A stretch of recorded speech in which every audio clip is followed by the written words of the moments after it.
Poďme sa namotivovať medicínou budoucnosti. A dobře, tak pojďme na medicínu budoucnosti, protože já když tady vidím nadpis, ve kterém se bavíme o nanorobotech, které prozradí nádor imunitě, který prozradí nádor a který pak vidí imunita a tam může léčit rakovinu, tak laicky člověka napadne takovej ten pohled, co známe z Byl jednou jeden život, že máme ty panduláčky, ty policajty, bílé krvinky, kteří pak mají nanorobota nějakýho jako komplexní mašinku, která má hejblátka, má vrtulku a má trysky a ona se pak pohybuje tam, kam má, a když vidí nádor, což je samozřejmě prezentováno jako velký černý pichlavý škaredý mračící se potvůrky, tak dělá tak jako nějakým paprskem zde smaží. Ale předpokládám, že můžeme nanoroboty brát i jako nějaké jednodušší dopravníky léčiva nebo něco takového.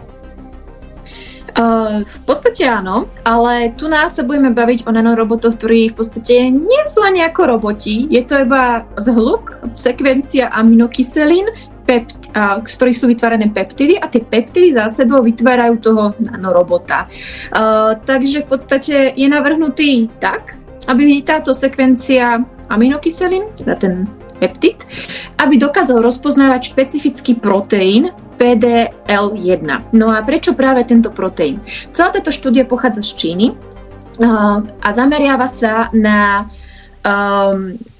rakovinu hrubého čreva a konečníka, kolorektálny karcinom, ktorý je veľmi ako rozšírený, vždycky sa umiestňuje ako na vyšších priečkách, čo sa týka zastúpenia nádorov v svete. Takisto aj v Česku je na poprednom mieste, čo sa týka ako nádorov u nás. Takže je to jeden z typov rakoviny, na ktorých hľadáme čoraz viac a viac účinnú liečbu. No a práve vedci z Číny sa zamerali na tento špecifický proteín PDL1, ktorý sa nachádza na povrchu práve týchto kolorektálnych karcinomov, respektíve na ich bunkách. Takže sa mi líbí, že PDL1 na léčbu rakovinu pedele. Badunc, no nic. No, áno, ale myslím, že to za tým bude určite ako nejaká hlbšia myšlienka, ale môžeme to zobrať aj tak. Akože to bolo slovo hlavného motivátora tohto nášho týždňa ve vede.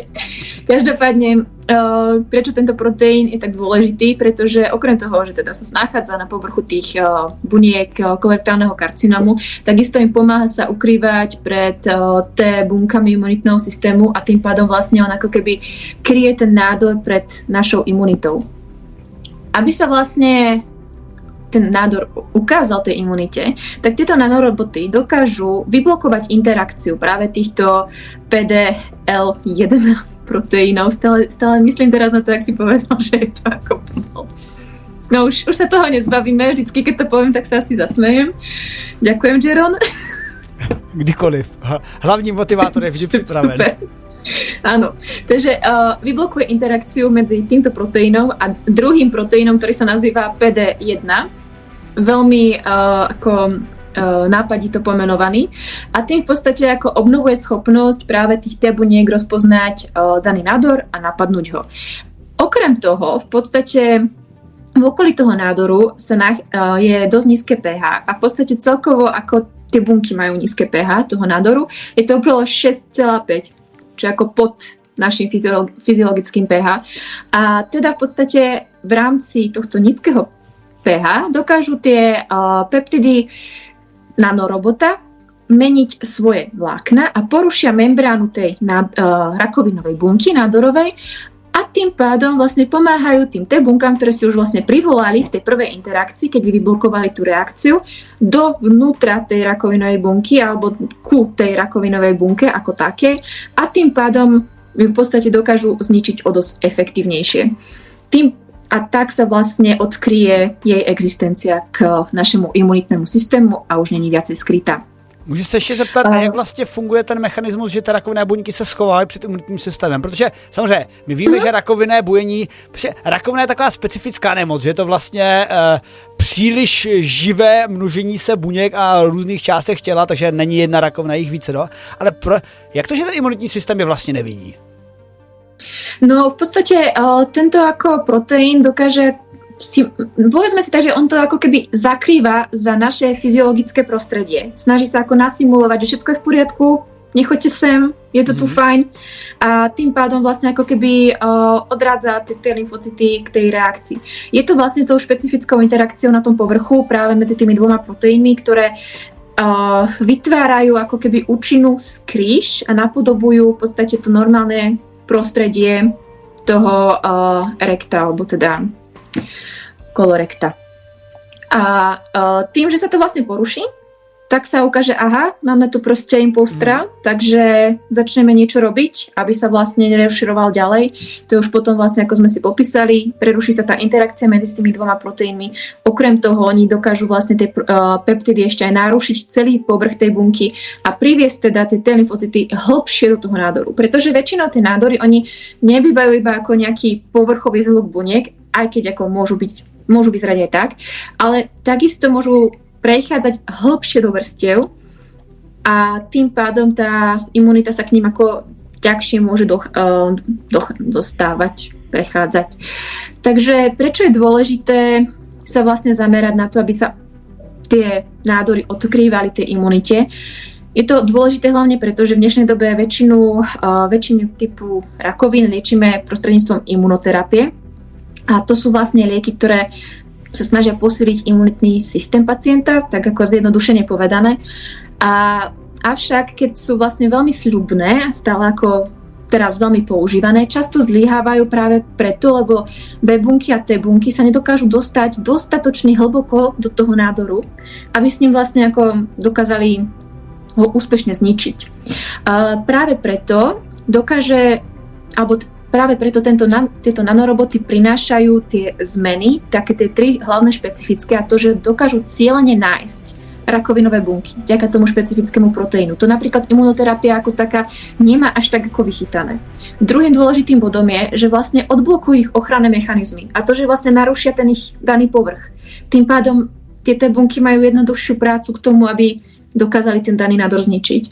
A úplne posledný a veľmi dôležitý bod je, že aktivujú ten imunitný systém priamo v tom nádore, čo napríklad imunoterapia ako taká nedokáže. Takže je to krok k inteligentnej liečbe rakoviny a o dosť viacej personalizovanejšej. Takže ako je to naozaj ako hudba budúcnosti, zatiaľ testované na myších modeloch, ale dúfajme, že to obstojí aj na akože tréningových testoch u ľudí. Akorát teď si řekla ten poslední bod personalizovanější, tedy že v podstatě musí být trošičku tyhle klubka peptidové upraveny podle daného pacienta, protože zase obecně je lepší, když máš naopak když máš sniper léčbu, tedy fakt jako zaměřenou na to dané místo, které se projevuje třeba tím pH asi u všech lidí stejně, bych řekl, nevím, předpokládám, možná tomu do nějaké rozdíly, ale zase, když to jako není úplně personalizovaný, protože snaha je to dělat, že personalizovaná léčba znamená drahá léčba a drahá léčba znamená jako něco, co úplně do té praxe bude trošku horší. Áno, chápem, čo tým chceš povedať. Oni sa to snažia ako teraz, keďže je to trénované na tých myších modeloch, tak to vlastne robia pre tie myšky. Každopádne potom ten ďalší krok je to vytestovať tak, aby to vlastne sadlo tomu danému človeku a na tie nanoroboty alebo na tie peptidy ten imunitný systém neútočil primárne a oni sa vlastne vedeli vôbec dostať k tomu nádoru. Už potom, keď budú uňho, tak tie dané procesy, ako vidíme v rámci tejto štúdie, že fungujú, tak je to vlastne o tom, aby sa to vychytalo a bolo to viacej cielené. Tak. Každopádně, jestli jste odborníci na lékařské vědy, tak tady přímo na webu vedator.org k tomu máme článek s komentářem přímo toho celého cyklu, kde je to popsané složitými magickými slovy, jež já jako fyzik nejsem to nikdy pochopit, ale minimálně váž a nádor rozumím a buňka jsem taky někdy slyšel. Každopádně, když ještě dám takovou jako závěrečnou poznámku k tomu, je to další aplikace už toho, co mi tady třeba nějaký hosté zaměření na lékařské vědy říkají smart léčiva, nebo třeba sniper zaměřená léčiva, protože si pamatuju, je tomu asi takových 15 let? No, jak dlouho studuju, sakra, no dlouho už. 10 let, někdy, když jsem byl kolem magistra, tak se vždycky mluvilo o tom, že budou nanočástice, ty budou prostě tvořit jako také kapsličky a ty budou prostě dopravovat léčiva tam, kde je jich potřeba a řešilo se ty způsoby dopravy. Jo, si vzpomínám, to byl vlastně rozhovor minulej minulý rok, tedy to znamená před 3 měsícema, jako takhle minulý rok. No a tam byl právě jeden odborník, byl to ve Vedátorech na pivu, takže možná některý fanda si vzpomene, kdo to byl, co to byl, ale tam se právě řešili, že oni vyrábí nanočástice a léčiva a právě, že vlastně tenhle ten odbor nanoléčiv, smart léčiv, jako se zase tolik rapidně neposunul, ale posune se současně už teď v mnoha směrech, takže je to takový jako, že nejsme ještě tam, nemáme super smart léčiva na 2 hlavní třeba nemoce, nevím, na Alzheimera, na rakovinu a tak dále, ale jako máme hodně aktuálních kurzů, který tam směřuje, protože opravdu byl problém především ta lokalizace, protože, nevím, když máš nádor někde třeba, já nevím, na jednom místě, tak tam technicky za to můžeš dát jako magnet a dát spojit to třeba s magnetickými nanočásticema a nasměrovat to tam, ale když máš... No, povídej. Ja som iba zabudla možno ešte povedať, a to je dôležitý point celé tejto štúdie, ako vlastne vyzerali tie výsledky a čo ako nám priniesli, pretože v podstate také tie 3 hlavné prínosy, ktoré tá štúdia ukazuje, je, že ten nanorobot dokáže veľmi dlho ostávať v tej cieľanej oblasti a to práve vďaka tomu, že sa naviaže na ten PD-L1 proteín, dokáže tam zostávať viacej ako 120 hodín, takže on naozaj v tom tele ako má veľmi dlhú výdrž. Ďalej je odolný voči bežným terapiám preukázal vyššiu účinnosť, takže vlastne ako je odolný na nejaké to zničenie predtým, než vlastne reálne začne nejako účinkovať. A dokázal to, že vlastne viacej tých T buniek sa do toho nádoru dostalo a to nejak špeciálne kvantifikovali, že naozaj je tam veľmi výrazný ako nárast tých T buniek v tom nádore, ktoré potom ako ten nádor ničili znútra. Pričom o dosť menej poškodil zdravé tkaniva, naozaj je to veľmi cielená liečba. A keď sme sa ešte ako zaoberali tým personalizovaným, oni zrovnávali aj biokompatibilitu v rámci organizmov a ukázalo sa, že je naozaj ako veľmi bezpečný pre použitie na organizmus tej myši, ktorý mu bol ako špeciálne biokompatibilne pripravený.